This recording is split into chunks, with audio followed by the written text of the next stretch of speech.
Cláusulas, padrões na elaboração dos contratos. Aqui vamos aqui ver as principais cláusulas que devem constar na estrutura de um contrato.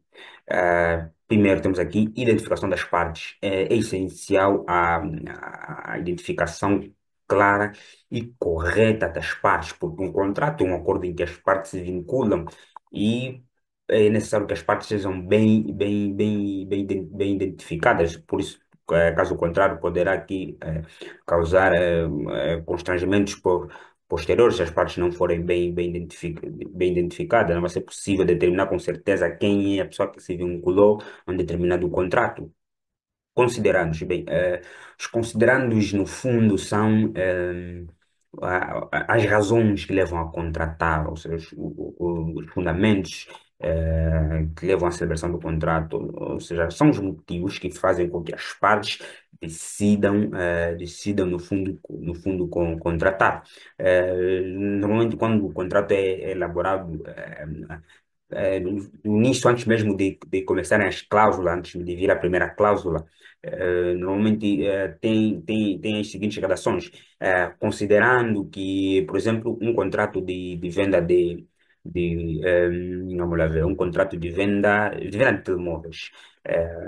Alguém que celebra um contrato com uma empresa de venda de telemóveis, então, no considerado poderia se colocar da seguinte forma: considerando que a empresa tal, tal, tal, uma das melhores empresas do país na venda, por exemplo, a grosso de telemóveis, e considerando que a outra parte, nesse caso aqui, o comprador, é um dos principais vendedores a retalho de vendas de telemóveis, então celebra-se o presente contrato, tal, tal, tal. No fundo, é só considerando as fundamentações da contratação em si.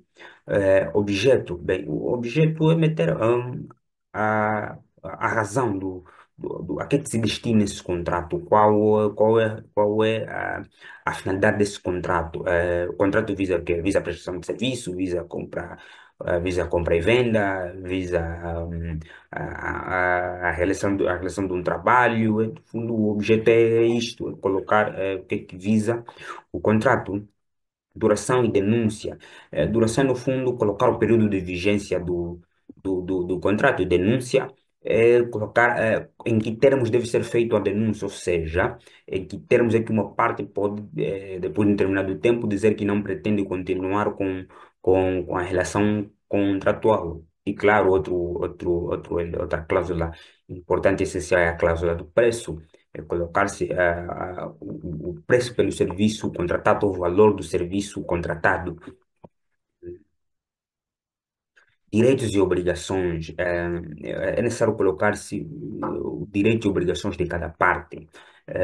Quais são os direitos que o vendedor tem, quais são os direitos que o comprador tem, quais são os direitos que o prestador de serviço tem, quais são os direitos do contratante, quais são as obrigações de ambas as partes, quais são os direitos de uma parte, quais são os direitos da outra parte e vice-versa. No fundo, cada parte terá direitos e obrigações. A primeira parte terá direitos e obrigações, a contraparte terá direitos e obrigações. Então, no fundo, estipular este leque de direitos e obrigações que cada parte tem. Cláusula penal e indemnização.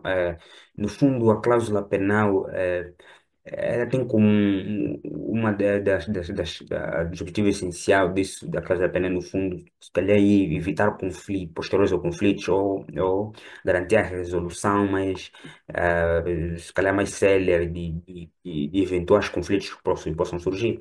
A cláusula penal, no fundo, ela vem estabelecer que se alguma das partes não cumprir determinada cláusula, não cumprir determinados aspectos contratualizados, ela vai sofrer a penalidade nos termos tal, tal, tal, ela será obrigada a prestar tal fato, ela será obrigada a indemnizar. No fundo, a cláusula penal, no fundo, uma cláusula de indemnização. É, no fundo, dizer que se uma das partes descumprir alguma cláusula, descumprir algum fato contratado, para a resolução dessa questão, ela será obrigada a indemnizar nos termos tal, ela será obrigada a pagar o valor tal. Ehm, temos também uma outra cláusula que é essencial, que é a cláusula da força maior e alteração das circunstâncias.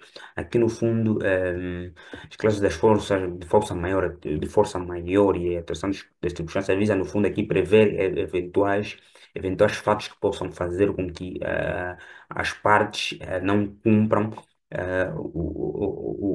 o que está contratado. São determinados fatos que vão além da vontade, da vontade das partes. Então, no fundo, visa salvaguardar aqui esta relação contratual e alegando determinados fatos que, existindo, não dariam se calhar a obrigação de uma das partes a indemnizar a outra, ou que não daria já logo diretamente a causa da resolução do contrato, lei aplicável. Outra questão essencial é estabelecer qual é a lei aplicável ao determinado contrato. É sempre preferível no contrato ser aplicado a lei do país em que o contrato será executado. É sempre aplicável, não é se calhar uma boa solução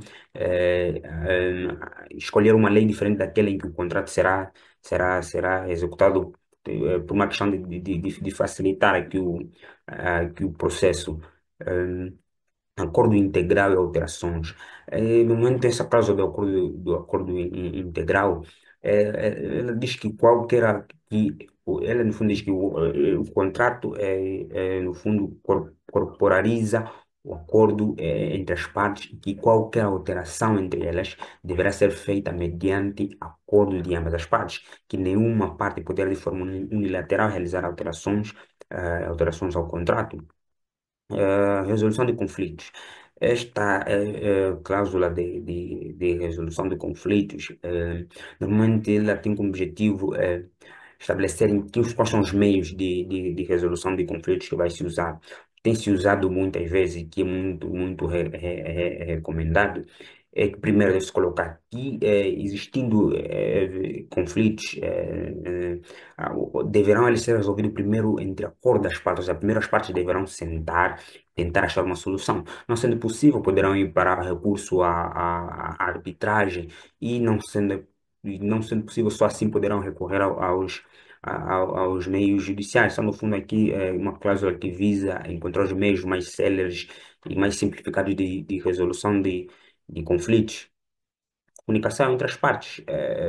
Visa, no fundo, estabelecer como deverá ser feita a comunicação entre as partes. Será via telefônica, será e-mail, será contrato mediante envio de cartas.